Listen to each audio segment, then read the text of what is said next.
మరి ఎక్కువగా కేకలు వేశాడు. దావీదు కుమారుడా నన్ను కరుణించమని కేకలు వేయ మొదలు పెట్టాడు. కానీ జనులు ఊరుకున్నారు. అయితే యేసు విన్నాడు. ఆయన వినే దేవుడు. ఆయన చూచాడు, దగ్గరకు రమ్మని పిలిచాడు. రాత్రి నిన్ను కూడా, ఈ ఉదయకాలం నిన్ను కూడా పిలవాలని, నిన్ను కూడా దగ్గరకు తీసుకోవాలని, నీ జీవితంలో కార్యం చేయాలని ప్రవిష్టపడుతున్నాడు. అడిగాడు, నీకేమి నేను చేయగోరాలని అడిగితే వాడు నాకు దృష్టి కలుగజేయమని చెప్పాడు. ఏం కావాలంట? దృష్టి. కాబట్టి ఏం చూపిస్తున్నాడు? ఆయన మనోనేత్రాలు. ఒకవేళ ఆ వ్యక్తి మనుషులు చూడకపోయినప్పటికీ ఈ లోకంలో మనుషులు చూసేవారు కనబడుతున్నారు, కానీ వారు చూసి కూడా గుడ్డివారు కనబడుతున్నారు. యేసుప్రభు నిజమైన దేవుడని తెలిసి కూడా, యేసుక్రీస్తు వారు మాత్రమే పాపుల కొరకు ప్రాణం పెట్టిన దేవుడని తెలిసి కూడా, యేసుక్రీస్తు వారు ఒక్కడే నిజమైన దేవుడు తెలిసి కూడా చాలా మంది ఏం చేస్తున్నారంటే వారు గుడ్డివారుగా కనబడుతున్నారు. ఇలా ఉదయకాల సమయంలో నీ గుడ్డితనాన్ని తొలగించాలంటే నువ్వు యేసుక్రీస్తు వారి ఎద్దకు వచ్చి ఆయన నువ్వు కేక వేసినట్లయితే ప్రభువైన యేసుక్రీస్తు వారు నీ కొరకై నిలిచి ఉన్నాడు. రెండు చేతులు చాచి ఆయనను ఆహ్వానిస్తున్నాడు. రక్షింపనేరుకున్నట్లు యెహోవా హస్తము కురుచు కాలేదు, వీరు నేర్చుకున్నట్లు ఆయన చెవులు మందులు కాలేదు. అయితే మీ దోషములు మీకు మీ దేవునికి అడ్డముగా వచ్చింది అని వాక్యం సెలవిస్తుంది. ఏ సోదరా సోదరి, ఏ పాపం మీద ఎదుపెడుతుందో, ఏ పాపం మీద ఆపివేస్తుందో, ఏ పాపం మీద రక్షణ పొందకుండా, ఏ పాపం నిజమైన దేవుని చూడకుండా నేను అందరితో మించి వేస్తుందో, ఉదయకాల సమయంలో తీర్మానం చేసుకుని ఆ ప్రభువుని పిలుస్తున్నాడు రమ్మని. ఆ కేకని లోబడితే యేసుక్రీస్తు వారు ఏం చేస్తూ వచ్చారంటే ఆయన కన్నులు తెరిచాడు. ఏమి చేయకూర్చున్నా అంటే నా కన్నులు తెరవమన్నాడు. ఉదయకాలం నీ హృదయం అనే నేత్రాలు తెరవాలని, నీ హృదయాన్ని ఆయన తెరవాలని ప్రవేశపడుతుంటాడుగా. ఓ చిన్న తీర్మానం చేసుకుంటావా? యేసుప్రభు దగ్గరికి వచ్చి యేసుప్రభు నా కన్నులు తెరవని అడుగుతావా? నీ హృదయ స్థితిని అంతా నేను బాగు చేస్తాడు.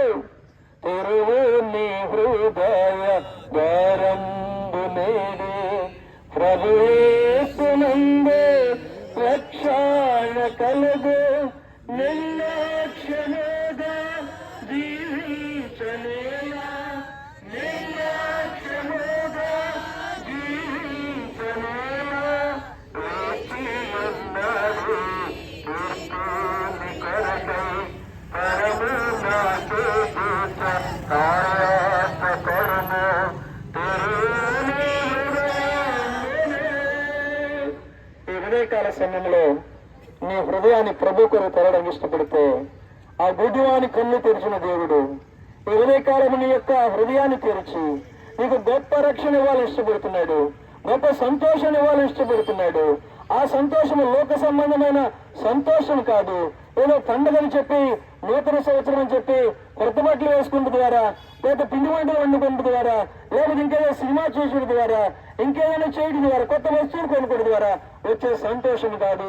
ఈ సంతోషము చెప్పనశక్యములో మహిమాయుక్తమైన సంతోషము గల వారై ఆనందించచ్చు. ఎప్పుడు అంటే ఆత్మ రక్షణ పొందొచ్చు. 18 ఆత్మశుద్ధి లేని ఆచారం ఎలా, బాండశుద్ధి లేని పాకం ఎలా, చిత్తశుద్ధి లేని పూజలు ఎలా అని. కాబట్టి నీ ఆత్మ శుద్ధి చేయబడాలంటే యేసుప్రభు వారి యొక్క రక్తం మాత్రమే నిన్ను శుద్ధి చేసేది ఉంటుంది. ఆ ప్రభువైన యేసు క్రీస్తుని విశ్వాసం ఉంచు. ఈ ఉదయకాల సమయంలో ఓ నూతనమైన కార్యం దేవుడు నీ జీవితంలో చేయబోతున్నాడు. క్రీస్తునందు నేను క్రొత్త సృష్టిగా చేస్తాడు. గొప్ప సంతోషాన్ని నీకు ఇస్తాడు. ఇంకా అధికంగా తెలుసుకొని పెడితే ఇక మన యొక్క గవర్నమెంట్ హాస్పిటల్ రోడ్లో మరాఠా ప్రార్థన మందిరం అన్నది. ఆయన ప్రతి ఆదివారం ఉదయం 10 గంటల దైవారాధన, వారంలో కూడికలు ఉన్నాయి. మిమ్మల్ని అందరినీ యేసుక్రీస్తు వారి నామములో ప్రేమపూర్వకంగా ఆహ్వానిస్తున్నాం. ఒకవేళ నిర్లక్ష్యం చేసావా, ఒక విధాన పాపం వల్ల వచ్చే జీతము మరణము, అగ్ని గంధకములతో మండుగుండం. నేడే పాపుల రక్షకుడు ప్రభువైన యేసు క్రీస్తుని విశ్వాసం ఉంచును. అప్పుడు మీరు మీ ఇంటి వారిను గొప్ప రక్షణ పొందేవారు ఉంటారు. ప్రార్థన చేసుకుంటాం. నాయకులను ప్రార్థన చేస్తారు. స్తోత్రములు చెల్లిస్తున్నాను. ఆయన నమ్మమైనటువంటి దేవుడు, పాపుల రక్షకుడు, పవిత్రుడవు, పరిశుద్ధుడవు, నిత్య నివాసుడు, ప్రత్యేకమైనటువంటి దేవుడవు, పరమన్నటువంటి దేవుడవు, మీ కవనములు స్తోత్రములు చెల్లిస్తున్నాను. ఆయన దయగంటండి. గత రాత్రి అంతా కూడా మమ్మల్ని ప్రేమించి జ్ఞాపకం చేసుకుని మీ సన్నిధిలో కూర్చుంటానికి మీరు ఇష్టపడ్డారు. ఆయన బట్టి మీ కవనములు స్తోత్రములు చెల్లిస్తున్నాం. దయగంటండి. ఈ ఉదయకాల సమయంలో ప్రభువు మీ బిడ్డలంగా మరి కొంత సమయంలో కొన్ని నిమిషములు ప్రభువు మరియు ప్రశస్తిగా వచ్చి ప్రభావ పరిశుద్ధ గ్రంథమైనటువంటి లేఖనాల నుంచి రాసిన ద్వారా మీరు అనేటువంటి లేఖన భాగాలను బట్టి మీకు వినబడిందో వారి హృదయాల్లో ప్రభావ బలహీనంగా వ్యక్తపడినటువంటి ఈ వాక్యములను ప్రభావ మీరు బలపరచమని ప్రార్థన చేస్తున్నాం నాయన. దైవం తండ్రి పరిశుద్ధుడైన ఇహలోకంలో పాప రక్షించబడితే పరమందు ప్రభావ దూతులు సంతోషించే వారు ఉంటారని ఈ లేఖనాలు సెలవిస్తున్నాయి. కనుక ఉదయకాల సమయంలో చేయబడినటువంటి ఈ చిన్న పరిచయను మీరు స్థిరపరిచి బలపరచమని ప్రార్థన చేస్తున్నాం ఆయన. అందరూ అందులో మారుమరుచుకున్నారని నిత్య జీవులకు వారసులు అవ్వాలని యేసుక్రీస్తు మీరు పరమన్నటువంటి దేవుడు మీరు ప్రభావ నిత్య మరణం తప్పించబడాలని ప్రతి ఒక్కరు కూడా నిత్య జీవనం పొందాలని ప్రభావ మీరు ఇంకా ఆలస్యం చేస్తున్నారు. అందుని బట్టి మిమ్మల్ని కనపరుస్తున్నాను ఆయన. మీ ప్రేమ ఎంత గొప్పది దయగంటండి. ఉదయకాల సమయంలో ప్రభువా మమ్మల్ని ఎలాగా ప్రభువా సజీవ లెక్కలు ఉంచి ప్రభువా మీ భాగమును ప్రభువా తెలియజేయడానికి మీరు ఆశీర్వదించినటువంటి ప్రభువా మరి మీ ఆత్మను బట్టి మీ కరుణామూల స్తోత్రములు చెల్లిస్తూ ఇక్కడ వచ్చిన వారందరిని బట్టి మీ కరుణామూల స్తోత్రము చెల్లిస్తున్నాము నాయన.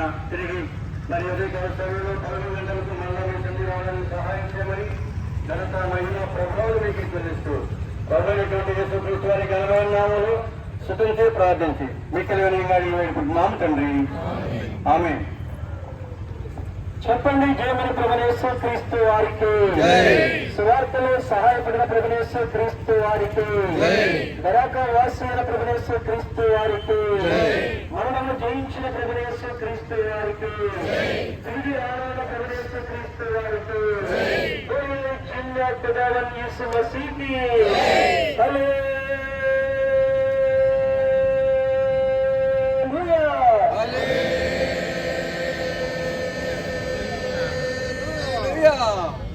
సువార్త ముగించబడింది.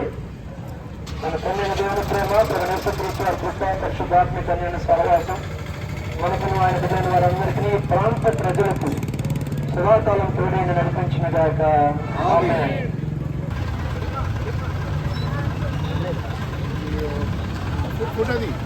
ఫోటోలు తీసేలేదు.